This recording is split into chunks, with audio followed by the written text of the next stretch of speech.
നോമ്പുകാല ധ്യാനം 16-ാം ദിവസം.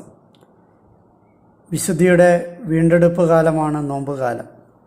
ഈ നോമ്പുകാലത്ത് നമ്മുടെ വിശുദ്ധി വീണ്ടെടുക്കാൻ നമ്മൾ കഴുതയുടെ ഓശാനയെ ധ്യാനിക്കേണ്ടതുണ്ട്.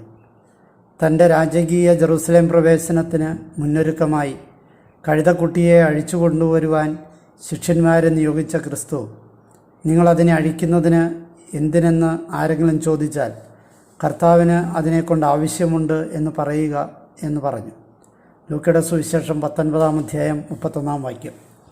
എന്തുകൊണ്ടാണ് ക്രിസ്തു മനുഷ്യർക്ക് നിന്ദ്യമായ കഴുതയെ തിരഞ്ഞെടുത്തത്?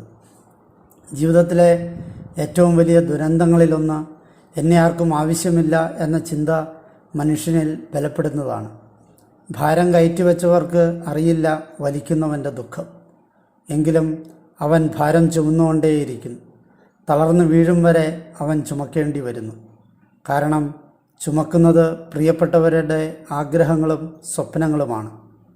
അവഗണനയുടെയും കുറ്റപ്പെടുത്തലിൻ്റെയും നെരിപ്പോടിലും നീ ചങ്കോട് ചേർത്ത് നിർത്തിയ ബന്ധങ്ങൾ, തളർത്തിയിട്ടും തളരാതെ പ്രിയപ്പെട്ടവർക്ക് വേണ്ടിയുള്ള നിൻ്റെ അധ്വാനങ്ങൾ, പ്രതിസന്ധികളിലും വിശ്വാസത്തിനു വേണ്ടി നീ ഏറ്റെടുത്ത ത്യാഗങ്ങൾ എല്ലാം സ്വർഗം മാനിക്കുന്നുണ്ട്. ഇങ്ങനെ അവഗണനയുടെ ഭാണ്ഡച്ചുമട് താങ്ങിയവന്, ഭോഷനെന്ന് ലോകം മുദ്രകുത്തിയവന് രാജവീതി ഒരുക്കുന്നവനാണ് ക്രിസ്തു. മാറ്റി നിർത്തപ്പെടുന്നവനെ മധ്യത്തിൽ നിർത്തുന്നവനാണ് ക്രിസ്തു. അവൻ്റെ കണ്ണുകളിൽ നീ അന്യനല്ല, അവന് നിന്നെക്കൊണ്ട് ആവശ്യമുണ്ട്. അതാണ് കഴുതയ്ക്ക് ഓശാന കിട്ടിയത്. പോകാനൊരിടം, കാത്തിരിക്കാനൊരാൾ, ഇത്രയുമുണ്ടെങ്കിൽ ജീവിതം സഫലമായി. പോകാനൊരിടം, കാത്തിരിക്കാനൊരാൾ.